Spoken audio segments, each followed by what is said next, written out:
Hello friends, मेरा नाम है मोहम्मद दानिश और आज का टॉपिक है HTML marquee tags. Marquee tag में इस्तेमाल होने वाली जो प्रॉपर्टीज़ हैं वो है background, description, loop, height, width, scroll mount, scroll delay, H space यानी कि हॉरिजॉन्टल स्पेस और लास्ट पर है वी स्पेस।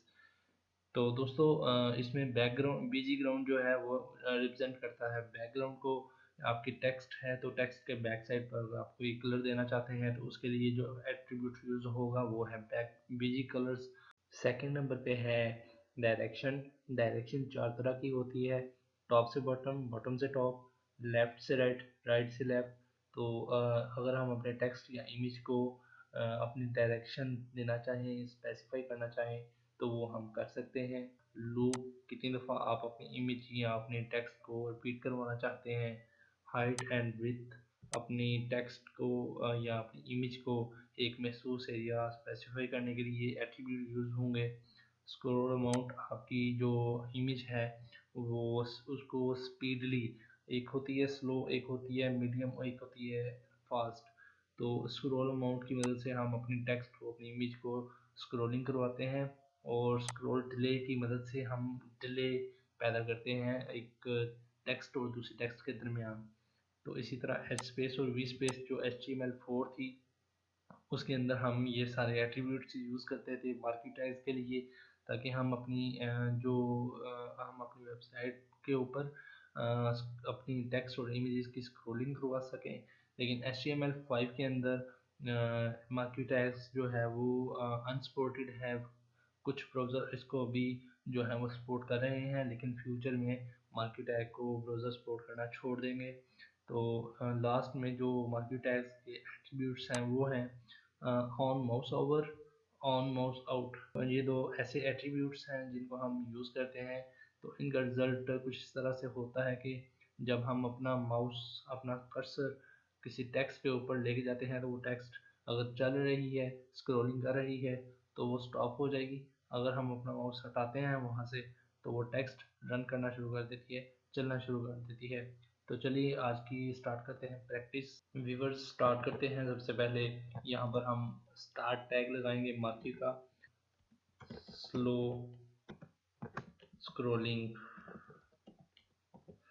इतना लिखने के बाद मैं अपना मार्क्यू टैग जो है वो क्लोज कर देता हूँ। आप देख सकते हैं कि मैंने एक मार्क्यू का स्टार्ट टैग लिखा, उसके बाद मैंने उसके अंदर स्लो स्क्रॉलिंग और उसके बाद मैंने मार्क्यू का जो टैग्स है वो मैंने क्लोज कर दिया है। ब्राउज़र पर हम देख सकते हैं कि जो टेक्स्ट है वो राइट साइड से लेफ़्ट साइड पर स्क्रॉल कर रहा है। जो मार्की का टैग है एक्चुअली इसको यूज़ करने से ये स्क्रॉलिंग, इसको एनिमेशन भी बोलते हैं, ये परफॉर्म होती है। तो टेक्स्ट को सबसे पहले हम बैकग्राउंड कलर देंगे। तो बैकग्राउंड कलर देने के लिए जो एट्रीब्यूट यूज़ होता है उसको हम बीजी कलर बोलते हैं और कलर के अंदर जो यू है वो नहीं लिखते। इस चीज़ को आपने ख्याल करना है कि कलर के अंदर यू नहीं लिखना। तो यहाँ पर मैं लिख देता हूँ कि लाइट ब्लू। और लाइट ब्लू लिखने के बाद हम क्या करते हैं कि इसकी जो डायरेक्शन है उसको हम हैंडल करते हैं direction is equal to right. ठीक है, तो एक्चुअली बाय डिफ़ॉल्ट वो लेफ़्ट साइड पर जो है वो स्क्रॉल कर रहा था, तो हमने यहाँ पर राइट लिख दिया है। जी तो व्यूवर्स, अभी हम इसको रिफ्रेश करते हैं तो हम देख सकते हैं कि यहाँ पर जो टेक्स्ट की स्क्रॉलिंग है वो लेफ़्ट साइड से राइट साइड पर हो रही है और यहाँ पर जो बैकग्राउंड कलर है वो हमने लाइट ब्लू दिया था, वो हमें नज़र आ गया है। तो डायरेक्शन यहाँ पर मैंने राइट लिखी थी, तो राइट की जगह पर मैं यहाँ पर लेफ़्ट और अप एंड डाउन भी लिख सकता हूँ। तो चलिए मैं ट्राई करता हूँ, पहले अप लिखता हूँ और यहाँ पर इसको पेज को रिफ्रेश करता हूँ। तो आप देख सकते हैं कि यहाँ पर हमारे पास लेफ़्ट साइड पर जा रहा था, लेकिन अब चूँकि हमने उसको अप किया है तो हाइट कम होने की वजह से ये ज़्यादा जल्दी से स्क्रॉलिंग हो रही है और हमें ये फास्ट स्क्रॉलिंग नज़र आ रही है। तो नेक्स्ट जो एट्रीब्यूट है वो है लूप का। लूप एक ऐसा एट्रीब्यूट है जिसको हम यूज़ करते हैं इसलिए कि हम अपने टेक्स्ट को इतने टाइम रिपीट करवाना चाहते हैं। सपोज कि मेरा टेक्स्ट है स्लो स्क्रोलिंग और मैं इसको 3 टाइम रिपीट करवाना चाहता हूँ, तो मैं इसको सेव करता हूँ और चलता हूँ ब्राउज़र पर। ब्राउज़र पर आने के बाद मैं अपने जो पेज है इसको करता हूँ रिफ्रेश। तो देख सकते हैं 1 2 एंड 3 टाइम हमारा स्क्रॉल हुआ और उसके बाद उसकी जो स्क्रॉलिंग है वो बंद। तो लूप एक ऐसा एट्रीब्यूट है जिसको हम यूज़ करके अपनी स्क्रॉलिंग को रिपीट करवा सकते हैं मैनी टाइम। इसके बाद जो नेक्स्ट एट्रीब्यूट्स हैं वो हैं हाइट एंड विड्थ के। चूँकि बाय डिफ़ॉल्ट जो टेक्स्ट की हाइट होती है वो आपने देखी वेबसाइट पर बिल्कुल कम थी, और हम जब हमने लूप लगाया और हम उसको काउंट करने में भी हमें थोड़ा सा मसला आया था। हम जल्दी से वो स्क्रॉल हो रहा था और हम उसको काउंट नहीं कर पा रहे थे। तो अब मैं हाइट इज़ इक्वल टू 100 कर दी है और विड्थ जो है वो मैंने 80% यहाँ पर स्पेसिफाई कर दी है। पेज को रिफ्रेश करते हैं तो ये देखें एक 80% विड्थ होने के साथ जो हाइट है वो भी इंक्रीज़ हो गई है। तो इसके बाद जो नेक्स्ट है वो है स्क्रॉल अमाउंट का एट्रीब्यूट। और स्क्रॉल अमाउंट के एट्रीब्यूट के लिए मैं यहाँ पर जो मार्क्यू का टैग है इसको मैं 2 से 3 टाइम कॉपी कर लेता हूँ ताकि आपको इसकी अच्छे से समझ आ सके।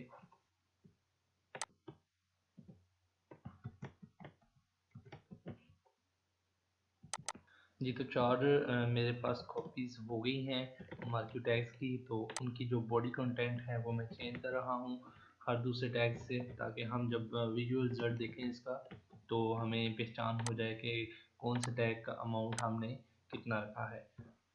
जी, तो सबसे टॉप वाला जो मार्क्यू टैग है उसका मैंने अमाउंट टाइम सबसे कम रखा है, और जो सबसे लास्ट वाला मार्क्यू टैग है उसका अमाउंट टाइम मैंने सबसे ज़्यादा रख दिया है। और यहाँ पर आप देख सकते हैं कि मैंने सारी की सारी डायरेक्शन जो हैं टैग्स की वो मैंने राइट साइड पर कर दी है। तो अब हम ब्राउज़र पर आके रिफ्रेश करते हैं तो यहाँ आप देख सकते हैं कि जो सबसे टॉप वाला मेरा टैग था उसकी टेक्स्ट जो है सबसे स्लो स्क्रॉलिंग कर रही है, जबकि उसके बाद वाला उससे फास्ट, और जब से एंड जो सबसे एंड पे टैग है उसकी सबसे फास्ट स्क्रॉलिंग हो रही है। स्क्रॉल अमाउंट की जगह हमने स्क्रॉल डिले का एट्रीब्यूट यूज़ किया है और उसके अंदर हमने मिली सेकेंड्स लिख दिए हैं। जैसे कि सबसे पहले जो स्क्रॉल डिले है वो है 100 मिली सेकेंड का, तो ये फास्ट होगा। स्क्रॉल डिले 100 मिली सेकेंड दूसरे फ्रेम की निस्बत फास्ट है। जैसे कि देखिए दूसरे फ्रेम में मैंने लिखा है स्क्रॉल डिले 150, तो 150 की निस्बत 100 कम है, तो इसलिए उसकी हेडिंग में उसकी जो टेक्स्ट है वो मैंने लिख दी फास्ट स्क्रॉलिंग। जी, तो व्यूअर्स ब्राउज़र पर रिफ्रेश कर दिया है मैंने, और आप देख सकते हैं कि जो सबसे टॉप वाला हमारा मार्क्यू टैग था उसके अंदर जो टेक्स्ट है उसकी स्क्रॉलिंग सबसे तेज़ हो रही है, और जो सबसे एंड वाला स्क्रॉलिंग टैग था मार्क्यू टैग था उसकी स्क्रॉलिंग सबसे स्लो हो रही है। तो स्क्रॉलिंग डिले जो है वो एक्चुअली दो फ्रेम के दरमियान डिले पैदा करने के लिए यूज़ किया जाता है। सबसे लास्ट पे जो हमारे पास एट्रीब्यूट्स थे वो थे ऑन माउस आवर और ऑन माउस आउट। तो ऑन माउस आवर और डबल क्वेट्स के इनसाइड लिखते हैं स्टॉप, और यहाँ पर स्मॉल पैरेंथेसिस, और सेव करते हैं इसको। तो ये देखें जो ही मैं अपनी लास्ट मार्क्यू के ऊपर स्क्रॉल कर्सर को लेके आया हूँ तो ये स्टॉप हो गया है। तो अब मैं इसको जो ही कर्सर को यहाँ से हटाऊंगा तो ये मूव नहीं कर रहा। तो फ्रेंड्स इस टेक्स्ट को रिकंटिन्यू करने के लिए स्क्रॉलिंग करने के लिए हम एट्रीब्यूट यूज़ करते हैं on mouse out is equal to start small parenthesis.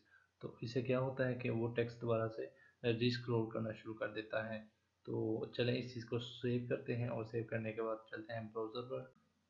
अभी हम पेज को रिफ्रेश करते हैं तो जो ही मैं अपने कर्सर को टेक्स्ट के ऊपर लेके आया हूँ तो ये देखेंगे ये रुक गया है, स्टॉप हो गया है, और जो ही मैंने कर्सर हटाया तो ये रीस्क्रॉल करना शुरू कर गया था। तो thanks for watching my video.